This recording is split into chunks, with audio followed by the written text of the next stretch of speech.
দুনিয়া এবং আখিরাতে সবচাইতে বড় সম্পদ হচ্ছে, সরু সামান হচ্ছে ইমান। ঠিক কিনা? ইমান ছাড়া দুনিয়াতেও কোনো গতি নেই, পরকালও কোনো উপায় নেই। ইমান হচ্ছে মহামূল্যবান সম্পদ। হুব্বে রসুল, রসুলের ভালোবাসা হচ্ছে আল্লাহকে পাওয়ার পূর্বশর্ত। বড় করে বলেন না সুবহানাল্লাহ। আল্লাহকে পাওয়ার পূর্বশর্ত রসুলকে ভালোবাসা, এটা 1 নম্বর। 2 নম্বর, আমি সূরা ইখলাস শরীফের প্রথম আয়াতে কারিমা তেলাওয়াত করেছি। এখানে একটু কি বলছেন খেয়াল করুন। আল্লাহ পাক বলছেন, কুল হু আল্লাহু আহাদ।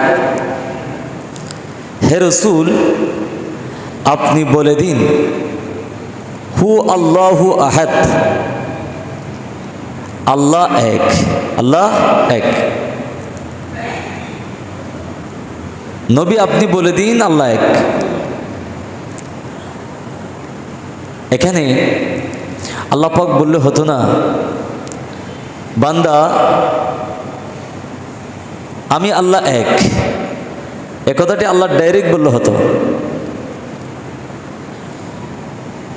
সরাসরি আমাদের রব যেহেতু আল্লাহ, ডাইরেক্ট আল্লাহ পাক বলতে পারতেন, কিন্তু এখানে বলছেন হে রসুল আপনি বলুন আল্লাহ এক। তো আমরা যদি আল্লাহ এক এটা মনে প্রাণে বিশ্বাস করি, তো রসুলের মাধ্যমে যে আল্লাহ পাক বলাইছেন, সেজন্য আল্লাহর যে ওয়াহাদানিয়ত রসুলের মাধ্যমে বলার জন্য আল্লাহ পাক নির্দেশ দিয়েছেন, তো আল্লাহ এক এটা মানার পাশাপাশি আমাকে অবশ্যই আমার রসুলকে মানতে হবে। সুবহানাল্লাহ। রসুল তুমি বলো আল্লাহ এক, তো রসুলের এই কথা যদি না মানি, পৃথিবীর কোনো একজন মানুষ, ধরে নিলাম একজন ডাক্তার, একজন ইঞ্জিনিয়ার, একজন দার্শনিক, একজন শিক্ষক, একজন আলেম, একজন মুফাসসির, একজন মুহাদ্দিস, সে যদি বলে কুল হুয়াল্লাহু আহাদ, রসুল বলেছেন আল্লাহ এক, আমি সেটা মানি না, আমারও তো জ্ঞান কম নাই, আমিও তো লেখাপড়া করেছি, আমি একজন দার্শনিক, অনেক চিন্তা ভাবনা করে আমি দেখতে পেলাম আল্লাহ এক, এটা নিজে গবেষণা করে যদি বলে যে হ্যাঁ আল্লাহ এক, তাহলে তাকেও মুমিন বলা যাবে না, কারণ সে রসুলের কথাকে মানে নাই। আল্লাহ এক এটা মানার আগে এই যে রসুল বলেছেন, এই যে রসুল রেসালতকে আল্লাহ পাক স্বীকৃতি দিয়েছেন, সেই রেসালতকে আমাকে মানতে হবে।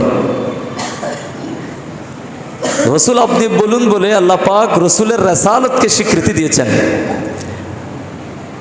এই জন্য শুধু আল্লাহকে মানলে সে ব্যক্তি মুমিন না। কেউ যদি বলে লা ইলাহা ইল্লাল্লাহ, এতটুকু ইমানদার মুমিন হওয়ার জন্য যথেষ্ট নয়, যতক্ষণ না সে বলবে মুহাম্মদুর রাসূলুল্লাহ সাল্লাল্লাহু আলাইহি ওয়াসাল্লাম। এই যে কালিমার মধ্যে আছে না, লা ইলাহা ইল্লাল্লাহ মুহাম্মদুর রাসূলুল্লাহ, কেউ যদি অর্ধেক মানে লা ইলাহা ইল্লাল্লাহ আর অর্ধেক যদি অস্বীকার করে, তাহলে সে মুমিন নয়, তাকে মুমিন বলা যাবে না। মুমিন হওয়ার জন্য লা ইলাহা ইল্লাল্লাহকে মেনে নেওয়ার সাথে সাথে রেসালতকে, আল্লাহর ওয়াহাদানিয়তকে মনে প্রাণে বিশ্বাস করার সাথে সাথে রেসালতকে তথা লা ইলাহা ইল্লাল্লাহ মুহাম্মদুর রাসূলুল্লাহকে মানতে হবে। মুহাম্মদুর রাসূলুল্লাহকে অস্বীকার করলে, না মানলে সে ব্যক্তি মুমিন নয়। সুতরাং যে ব্যক্তি বলবে লা ইলাহা ইল্লাল্লাহ মুহাম্মদুর রাসূলুল্লাহ, তখন সে ব্যক্তি কি মুমিন। দেখুন আপনি মুমিন হলেন কেন? আপনার মাঝে ঈমান আছে, যার মাঝে ঈমান আছে তাকে কি বলে? মুমিন। তো ঈমান কি? ঈমান হচ্ছে দুইটা বিষয়ের নাম, প্রধান দুইটা বিষয়ের নাম। একটা হচ্ছে হুব্বে রসুল, মোহাব্বত রসুল, নাম্বার 2 তাজিম রসুল। এক নম্বর হচ্ছে রসুলকে ভালোবাসা, দুই নম্বর হচ্ছে রসুলকে তাজিম করা, সম্মান করা, ইজ্জত করা। বড় করে বলি সুবহানাল্লাহ। এই জন্য দুনিয়া এবং আখিরাতে আমরা যদি সফল হতে চাই, ঈমান নিয়ে যদি আমরা কবরে যেতে চাই, মানুষ যখন একেবারে বুড়ো হয়ে যায় বা পরক পারে যাওয়ার প্রায় কাছাকাছি যখন হয়ে যায়, তখন যাকে দেখে বলে, ভাই আমাকে একটু দোয়া করবেন যাতে আমি ঈমান নিয়ে কবরে যেতে পারি। সুবহানাল্লাহ বলে। এক সময় সে কোটিপতি, এখনও শিল্পপতি, কিন্তু মৃত্যুর আগে আগে এই কথা কাউকে বলে না, একটু দোয়া করবেন যাতে 100 মিলিয়ন টাকা নিয়ে 1000 মিলিয়ন টাকা নিয়ে কবরে যেতে পারে। এরকম দোয়া কে করে? কারো কাছ থেকে চায় না। সে বলতেছে একটু দোয়া করবেন যাতে ঈমান নিয়ে কবরে যেতে পারে। সে 1000 কোটি টাকার মালিক, অনেক বড় একটা বিখ্যাত একজন শিল্পপতি, সে টাকার কোনো অভাব নাই। সে এখন বুঝতে পারছে টাকায় আসল সম্পদ নয়, ঈমানই হচ্ছে সবচেয়ে বড় সম্পদ। সুবহানাল্লাহ। এই জন্য টাকার কোনো অভাব নাই। যাকে দেখে বলে ভাই আমার টাকা লাগবে না, জায়গা জমি লাগবে না, এগুলো কিচ্ছু লাগবে না, আপনি দোয়া করবেন শুধু ঈমান নিয়ে যেন কবরে যেতে পারে। তাহলে এই ব্যক্তির কথা থেকে প্রমাণ হচ্ছে দুনিয়া এবং পরকালে সবচাইতে বড় সম্পদ, অমূল্য সম্পদ হচ্ছে কি ঈমান। সুবহানাল্লাহ। আগে বলেছিলাম ঈমান কি? ঈমান হচ্ছে আমার রসুলের ভালোবাসা, রসুলের মোহাব্বত, রসুলকে সম্মান করা, রসুলের প্রতি আদব এহতরাম বজায় রাখা, রসুলের প্রতি ইজ্জত আবরু বজায় রাখা। ঈমান হচ্ছে রসুলকে মানা, রসুলের জন্য, দ্বীনের জন্য সাহায্য সহযোগিতা করার নামই হচ্ছে কি ঈমান। বড় করে বলি সুবহানাল্লাহ। এ কথা আমার নয়, কোরআন এবং হাদিসকে রিসার্চ করে, গবেষণা করে ডক্টর আল্লামা ইকবাল, নাম শুনেছেন? ইনি সাধারণ কোনো দার্শনিক নন। কোরআন এবং হাদিসকে দিনের পর দিন গবেষণা করে, রিসার্চ করে তিনি এই কথাগুলি বলেছেন। কোরআন এবং হাদিসের মূল কথাগুলি তিনি বলেছেন। মগজে কুরআন রূহে ঈমান জান দি হস্তে হুব্বে রহমতাল লিল আলামিন সালাতুন ইয়া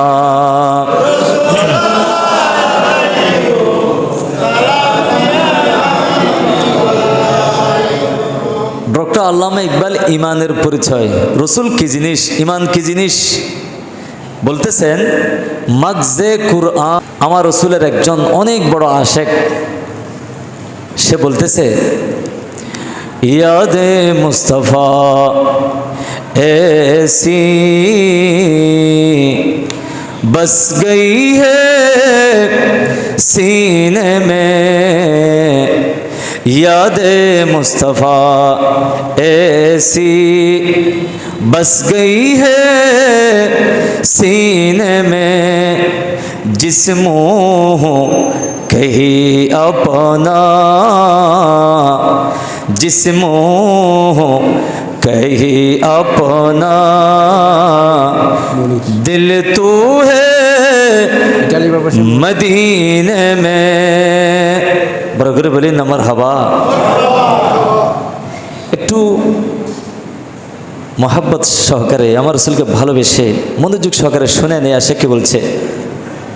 यादे मुस्तफ़ा ऐसी बस गई है सीने में। सुबहानल्लाह। याद मुस्तफ़ा, मुस्तफ़ार यादगारी, हज़रत मोहम्मद मुस्तफ़ा सल्लल्लाहु अलैहि वसल्लमेर भालोबासा, रसूलेर मोहब्बत, रसूलेर इश्क, रसूलेर आलोचना, रसूलेर जिकिर, रसूलेर शरण, यादे मुस्तफ़ा ऐसी, रसूलेर यादगारी হচ্ছে এমন, बस गई है सीने में, बस गई है सीने में, যে আমার সিনার মধ্যে বসে গেছে, রসুলের মোহাব্বত, রসুলের এশক ভালোবাসা আমার সিনের মধ্যে, আমার দিলের মধ্যে, আমার কলবের মধ্যে, আমার হৃদয়ের মধ্যে বসে গেছে। সুবহানাল্লাহ, সুবহানাল্লাহ। তিনি বলছেন ইয়াদ মুস্তাফা ऐसी बस गई है सीने में, রসুলের শরণ, রসুলের জিকির, ভালোবাসা এমনভাবে আমার দিলের মধ্যে, আমার হৃদয়ের মধ্যে স্থান পেয়েছে, বসে গেছে। जिस्मु हु के कही अपना दिल तू है मदीने में। বড় করে বলি সুবহানাল্লাহ। जिस्मु हु कही अपना,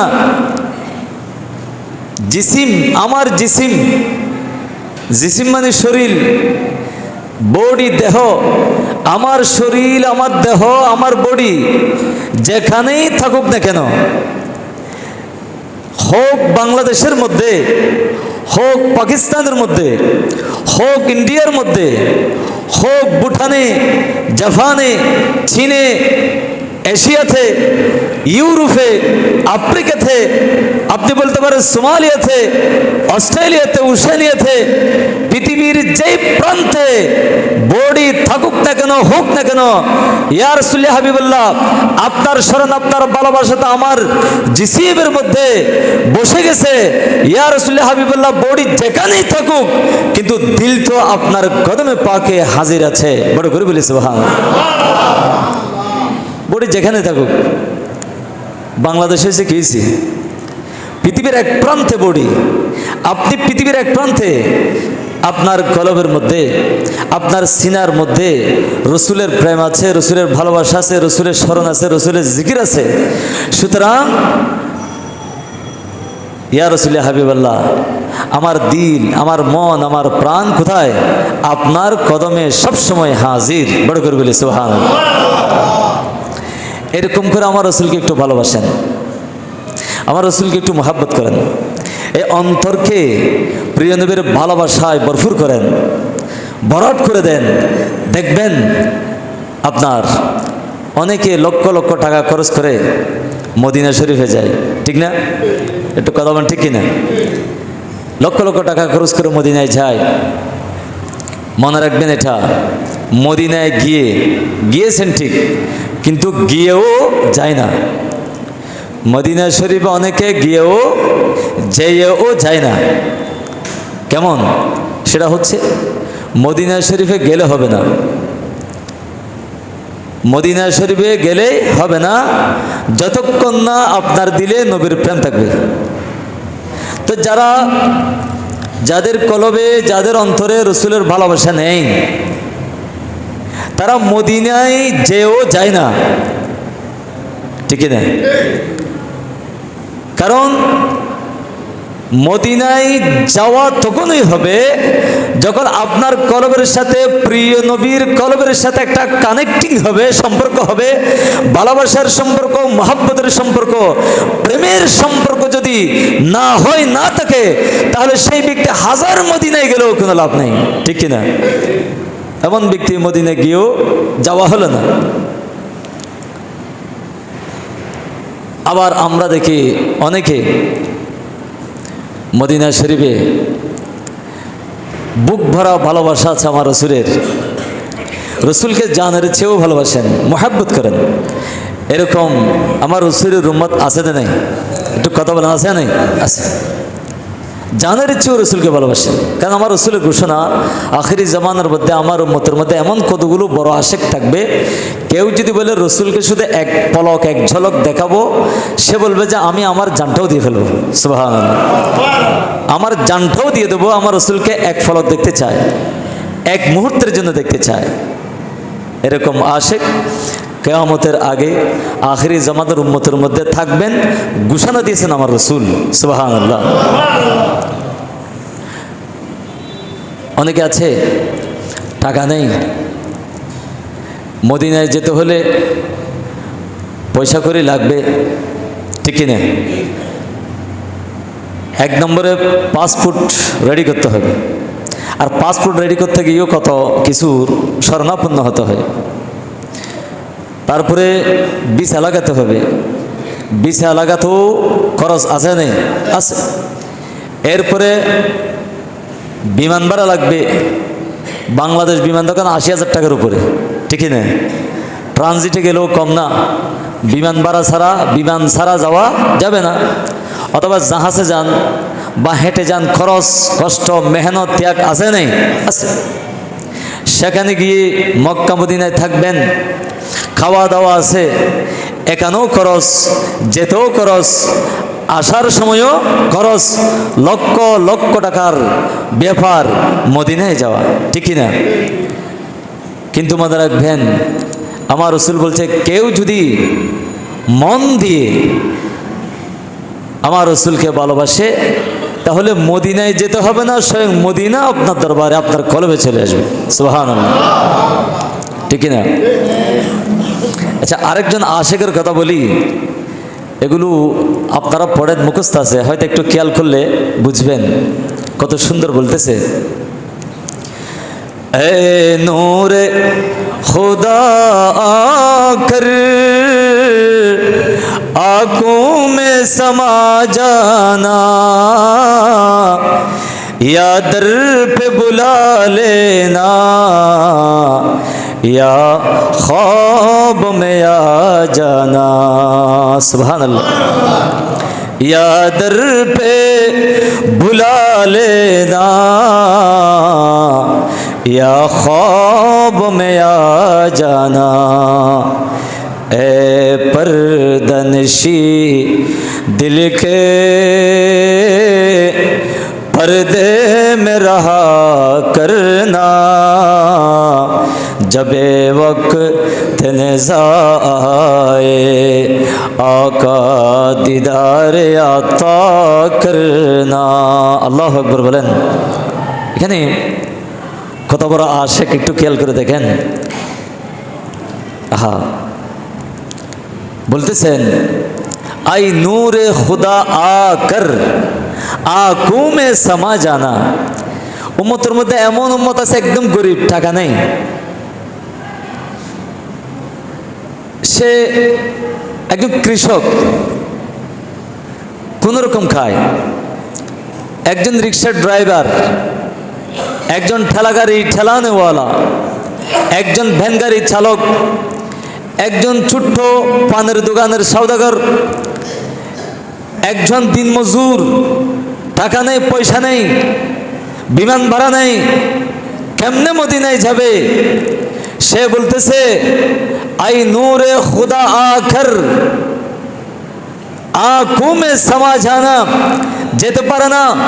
প্রতিদিন রাতে যখন ঘুমাতে যায়, রাতের গভীরে, এ আশিক বলছে, রাতের গভীরে লাইট অফ করে দিয়ে দরজা বন্ধ করে একা কিভাবে ঘুমিয়ে ঘুমিয়ে, যে ঘুম আসে না, শুধু রসুলকে কেমনে ভাবে, রসুলকে কিভাবে দেখবে, রসুলের দিদার কিভাবে হবে, কাঁদতে কাঁদতে কাঁদতে একদিকে তার বুক বাজিয়ে ফেলে, আরেকদিকে চুকের জলে বালিশকে বাজিয়ে ফেলে, ঠিক না?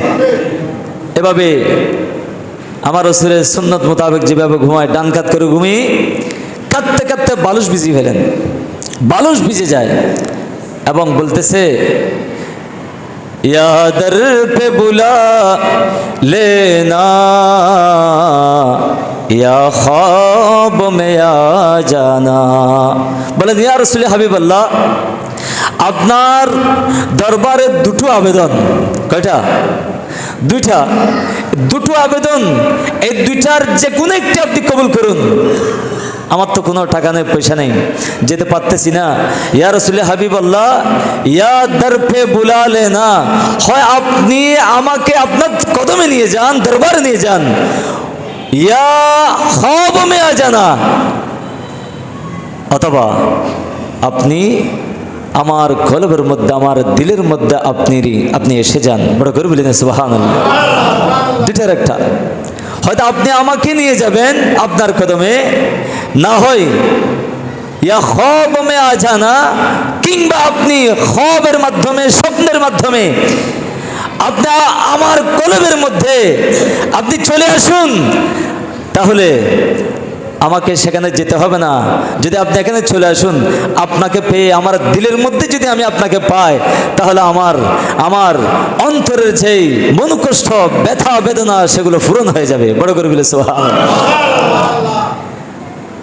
দুইটার একটা আবেদন, হয়তো আমাকে নিয়ে যান। রসুল যদি চায়, অন্তরে যদি এশক এবং ভালোবাসা থাকে, মহব্বত থাকে, সবসময় যদি আমার রসুলকে জিকির করেন, স্মরণ করেন, মহব্বত করেন, রসুলের আলোচনা করেন, ঈদে মিলাদুন নবী ইসলাম পালন করেন, রসুলের আদর্শ যদি আপনার মাঝে থাকে, তাহলে আপনার টাকা লাগবে না, পয়সা লাগবে না, যে কেমনে আমার রসুল আপনাকে মদিনা নিয়ে যাবে আপনি বুঝতে পারবেন না। সুবহানাল্লাহ, ঠিক না? অথবা আপনার যেতে হবে না, টাকা খরচ করে মদিনা যাওয়া দরকার নেই। যে আপনি যদি প্রকৃতপক্ষে রসুল আশেক হয়ে যান, রসুলকে যদি জানের চেয়ে, বাবার চেয়ে, মায়ের চেয়ে, আওলাদের চেয়ে, টাকা পয়সা দন দৌলতের চেয়ে, জানের চেয়ে, প্রাণের চেয়ে রসুলকে ভালোবাসেন, রসুলকে জিকির করেন, রসুলকে স্মরণ করেন, ইয়াদে মুস্তাফা যদি আপনার দিলে সবসময় যদি থাকে, কলবটা যদি এশকে রসুলে ভরপুর থাকে, তাহলে ওই জাত পাকের কসম করে বলছে, মদিনাওয়ালা আপনার কাছে, আপনার কলবে চলে আসবে। সুবহানাল্লাহ, এখানে কোনো সন্দেহ নেই।